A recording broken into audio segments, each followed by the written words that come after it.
जय जोहार, नमस्कार। दैनिक छत्तीसगढ़ चैनल देख रहे हैं आप और छत्तीसगढ़ प्रदेश की आज की तमाम सभी महत्वपूर्ण बड़ी खबरों की शुरुआत आज की पहली बड़ी खबर के साथ।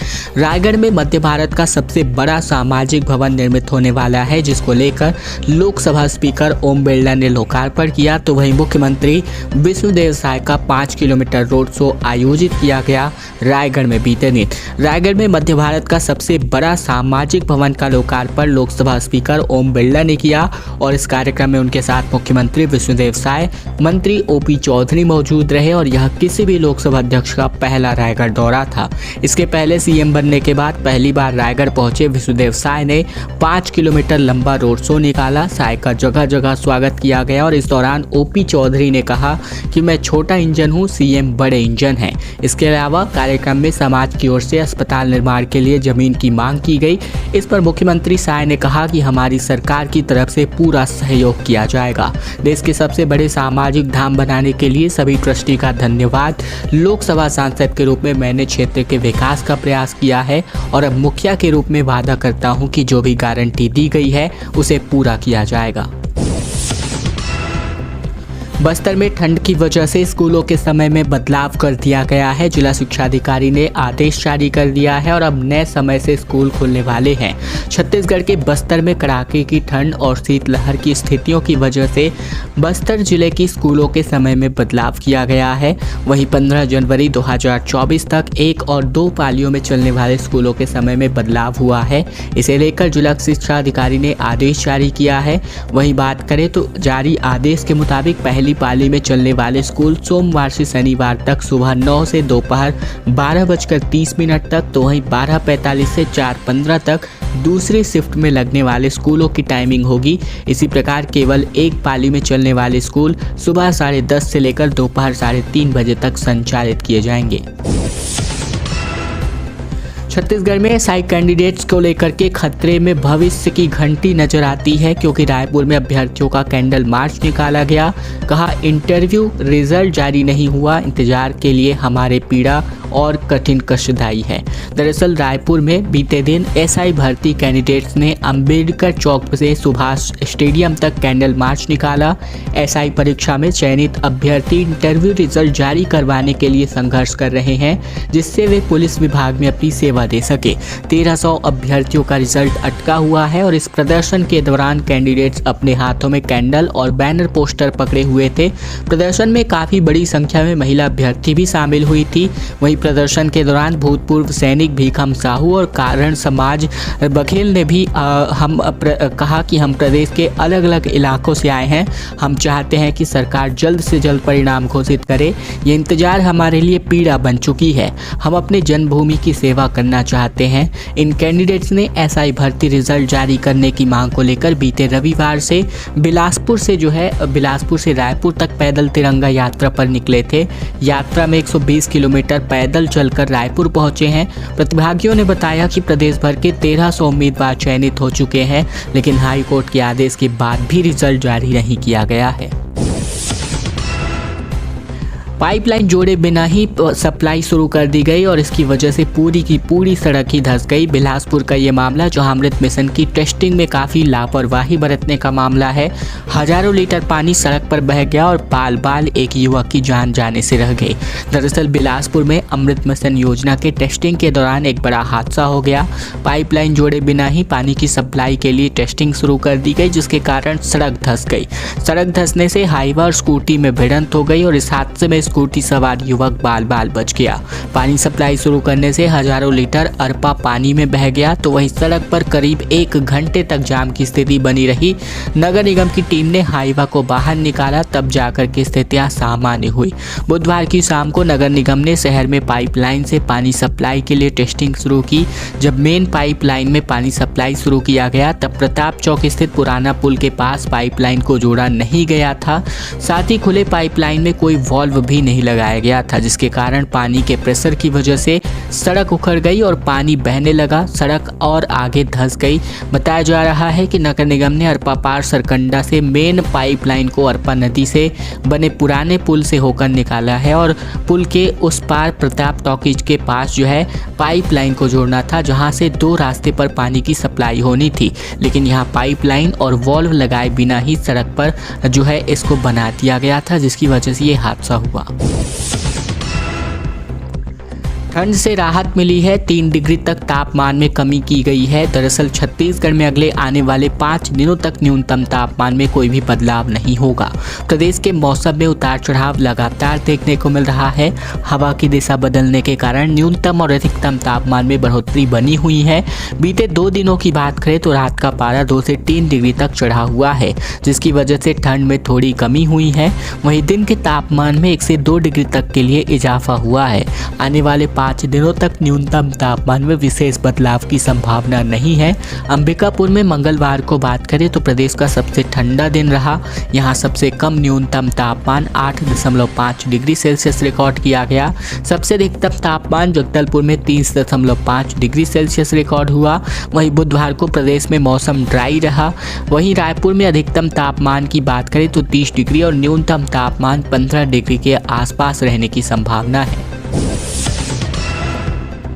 स्मार्ट रीडिंग रूम के साथ एक साथ तकरीबन 600 स्टूडेंट्स पढ़ सकते हैं। फ्री वाईफाई, दिव्यांग फ्रेंडली फ्लोर समेत कई सुविधाएं होंगी। रायपुर में इसका निर्माण अब अंतिम चरण में है। दरअसल रायपुर स्मार्ट सिटी लिमिटेड की ओर से शहर में कॉम्पिटिटिव एग्जाम की तैयारी करने वाले स्टूडेंट्स के लिए नया रीडिंग रूम बनाकर तैयार किया गया है। मोतीबाग गार्डन के पास green corridor smart reading room का निर्माण अंतिम चरण में है। इसमें ग्राउंड फ्लोर के साथ 2 फ्लोर हैं, जिसमें 600 स्टूडेंट्स एक साथ बैठकर स्टडी कर पाएंगे। 8.05 करोड़ रुपए की लागत से 2800 वर्ग मीटर एरिया में इसे बनाया जा रहा है। यहाँ फ्री वाईफाई और दिव्यांग फ्रेंडली फ्लोर के साथ ही कई प्रकार की तमाम सुविधाएं होंगी। इससे कॉम्पिटिटिव एग्जाम की तैयारी कर रहे लोगों को आसानी होने वाली है। वहीं बात करें इस उद्देश्य की तो यहाँ रायपुर के नालंदा परिसर में लगातार स्टूडेंट्स की संख्या बढ़ती जा रही है।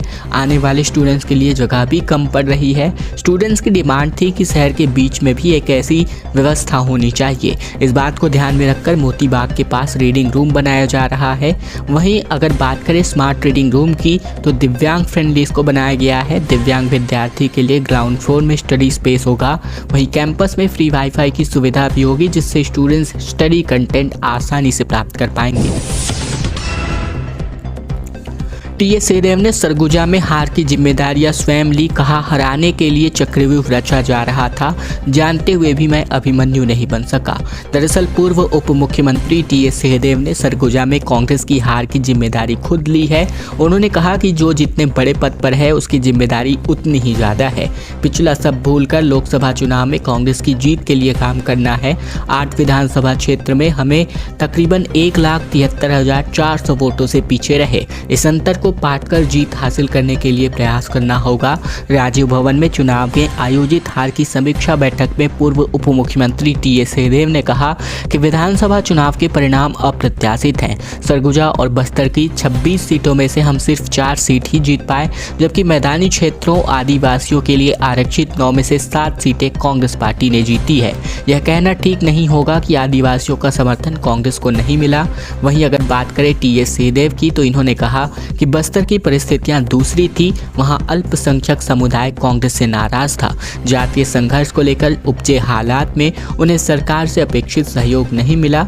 दिल्ली में चुनाव पूर्व कोर कमेटी की बैठक में मैंने इस बात को रखा था। सरगुजा में दूसरी परिस्थितियां भी थी। पिछले चुनाव में सरगुजिया सरकार को लेकर लोगों में जो उत्साह था वह इस बार देखने को नहीं मिला। फिलहाल चुनाव में हार की बड़ी वजहों में से कुछ इस प्रकार डिटेल इन्होंने अपने साझा किए।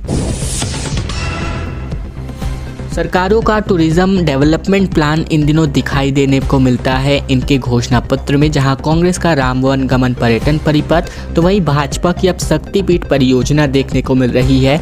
बोर्ड ने तकरीबन 5 स्थल तय किए हैं और इनमें कुदरगढ़ी माता मंदिर भी शामिल है। सरकार बदलते ही छत्तीसगढ़ पर्यटन की नई योजना बनकर तैयार है। राजनीति के लिहाज से यह भी महत्वपूर्ण है और इस बात को ध्यान में रखते हुए चाहे वह केंद्र हो या राज्य सरकार, दोनों प्रदेश के धार्मिक और प्राकृतिक पर्यटन स्थलों पर फोकस कर करके टूरिज्म डेवलपमेंट प्लान बना रही है। पूर्व की कांग्रेस सरकार ने राम वनगमन पर्यटन परिपथ परियोजना बनाई, जिसकी खासी चर्चा रही। तो अब भाजपा सरकार भी शक्तिपीठ परियोजना लेकर आई है। सरकार बनने के बाद ही राज्य पर्यटन मंडल ने शक्तिपीठों का चयन करना शुरू कर दिया है। वहीं एक्सक्लूसिव जानकारी के मुताबिक मां बमलेश्वरी, दंतेश्वरी, महामाया, चंद्रहासिनी और कुदरगढ़ी माता मंदिर को प्रस्ताव में शामिल किया गया है। आंकड़ों पर गौर करें तो 2021 में 1 करोड़ 15 लाख पर्यटक पहुंचे थे। 2022 और 23 में यह आंकड़ा 1 करोड़ के पार ही रहा। अब भारत में न्याय का एक नया अध्याय शुरू होगा, कहना है मुख्यमंत्री विष्णुदेव साय का, जहां 3 नए कानून को इन्होंने मंजूरी देने के बाद इस पर बयान जारी किया। दरअसल इन्होंने मुख्यमंत्री ने प्रधानमंत्री और शाह से धन्यवाद कहा। दरअसल बात करें तो यहाँ पर जो है अंग्रेजों के ज़माने से बने 3 कानून अब जाकर खत्म हुए हैं। राष्ट्रपति द्रौपदी मुर्मू ने तीनों नए क्रिमिनल लॉ बिल को मंजूरी दे दी है। जहाँ राष्ट्रपति द्रौपदी मुर्मू ने हाल ही में संसद में पारित 3 आपराधिक विधेयकों, जिनमें भारतीय न्याय संहिता, भारतीय नागरिक सुरक्षा संहिता और भारतीय साक्ष्य बिल को अपनी स्वीकृति दे दी है। वहीं अगर बात करें इनमें कौन कौन से जो कानून है वो, तो इसका मॉब लिंचिंग में जो फांसी की सज़ा का प्रावधान था उसको खत्म किया गया है। वहीं हिट एंड रन केस में 10 साल की सजा, अस्पताल पहुंचाने पर सजा कम होने का प्रावधान। वहीं राजद्रोह खत्म करके देशद्रोह का कानून लागू होगा। देशद्रोह में 7 साल से आजीवन जेल तक की सजा होगी। EFIR पर 2 दिनों के अंदर जवाब प्रस्तुत करना होगा। ये नए कानून में इस तरह के कानून रखे गए हैं। सिंहदेव ने कहा कि हसदेव में नई खदानें नहीं चाहते हैं ग्रामीण। पूर्व उप मुख्यमंत्री TS सिंहदेव ने कहा कि CM विष्णुदेव साय को फोन पर चर्चा करके इसके लिए जानकारी भी दी है। प्रदेश के पूर्व डिप्टी CM TS सिंहदेव ने CM विष्णुदेव साय से फोन पर बातचीत कर हसदेव खदान को लेकर चर्चा की, जहां TS सिंहदेव ने कहा कि हसदेव क्षेत्र में वर्तमान में संचालित PKEB कोल ब्लॉक में काम चल रहा है। इसे लेकर ग्रामीण बटे हुए हैं, लेकिन नए खदानों के ग्रामीण पक्षधर नहीं है।